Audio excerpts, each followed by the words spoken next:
बिस्मिल्लाहिर्रहमानिर्रहीम। Shaheen science academy से मैं आपका इंस्ट्रक्टर अब्दुल जब्बार शाहीन। आज हम स्टार्ट करने जा रहे हैं first year physics chapter number 10 optical instrument. Optical instrument क्या होते हैं जी, बनते किससे हैं, इनकी मिसालें क्या हैं और इनके इस्तेमालात क्या हैं, ये मैं आपको बताऊंगा। सबसे पहले नंबर पे तो इनकी एग्ज़ाम्पल के बारे में अगर पता करें, मैं आपको बताऊं कि इनकी एग्ज़ाम्पल क्या होती हैं।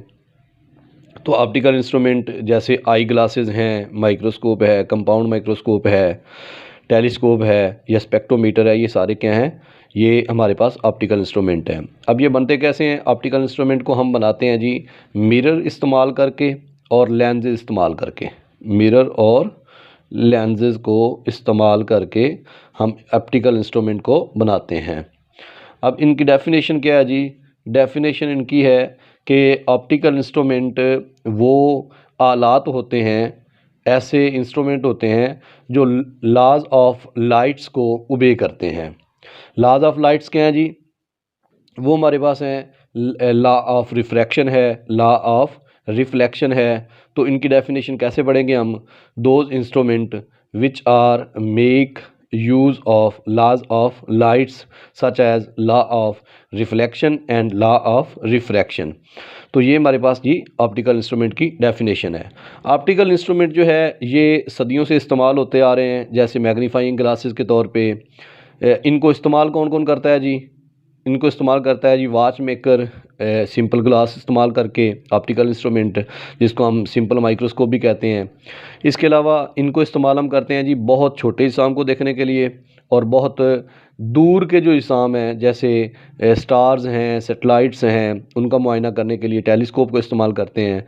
तो हम इनको छोटे इस्साम देखने के लिए और बहुत दूर के इस्साम देखने के लिए इस्तेमाल करते हैं। They are use for the mini and small objects and in distant objects which are at far from us।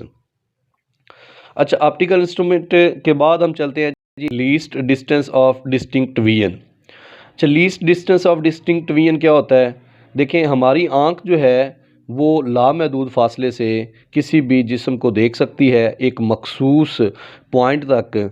उस मखसूस पॉइंट को हम least distance of distinct vision कहते हैं, या इसको हम नियर पॉइंट भी कहते हैं। अगर हम उस मखसूस डिस्टेंस से कम फासला कर दें तो फिर हमारी आंख जो है वो ऑब्जेक्ट को वाज़े तौर पे नहीं देख सकती। जैसे हम बुक पढ़ते हैं तो हम अपनी आंख से बुक का एक डिस्टेंस रखते हैं। अगर हम बुक को अपनी आंख के साथ मिला लें या बहुत करीब ले आएँ तो हमारी आंख जो है वो बुक के हरूफ को सही तौर पे नहीं देख सकती। क्यों? क्योंकि वो जो हरूफ हैं वो नियर पॉइंट के अंदर आ गए हैं। तो least distance of distinct vision की डेफिनेशन क्या हुई? The minimum distance from the eye where it can see the clear objects और sharp objects is called least distance of distinct vision. Least distance of distinct vision को हम near point भी कहते हैं। अब इसकी वैल्यू क्या है जी?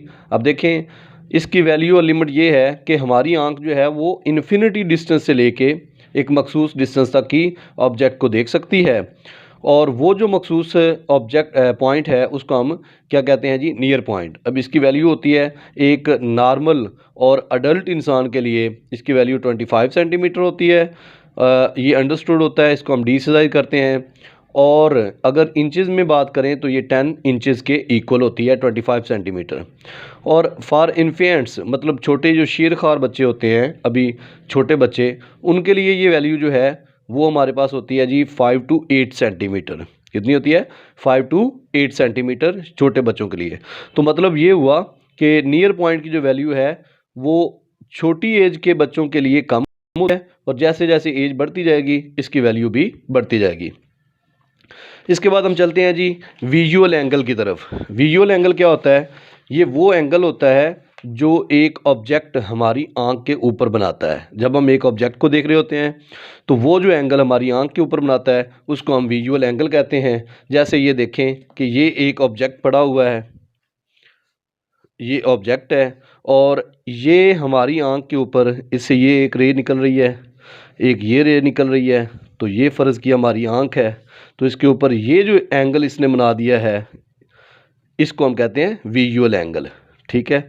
अब विजुअल एंगल जो होता है ना, ये हमें बताता है कि जो इमेज बनेगा हमारी आंख के ऊपर वो कितना बड़ा होगा। ये आंख का रेटिना है और इस रेटिना के ऊपर क्या बना है जी, इमेज बन गया है।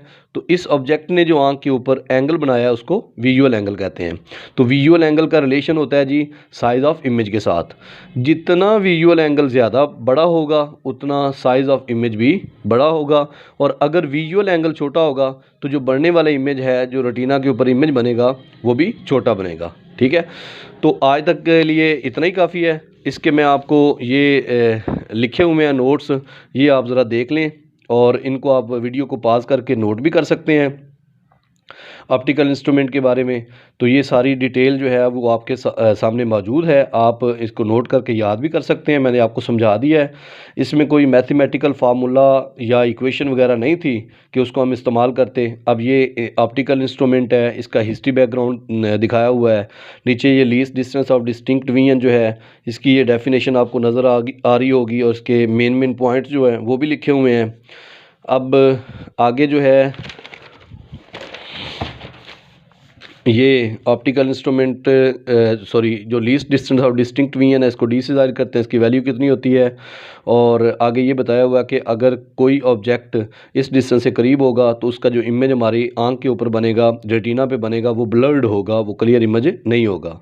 और एज के साथ जब एज इंक्रीज़ होती है तो ये भी बढ़ता है, और अगर छोटे बच्चे हैं तो उनके लिए ये 5 to 8 सेंटीमीटर है। उसके बाद मैंने ये बता दिया आपको विजुअल एंगल क्या होता है जी, और साथ में ये इसकी फ़िगर भी बनी हुई है। उसके बाद ऑप्टिकल इंस्ट्रूमेंट की ये डेफिनेशन है, और ये कैसे बनते हैं और इनके यूजेस क्या हैं, ये मैंने आपको दिखा दिया।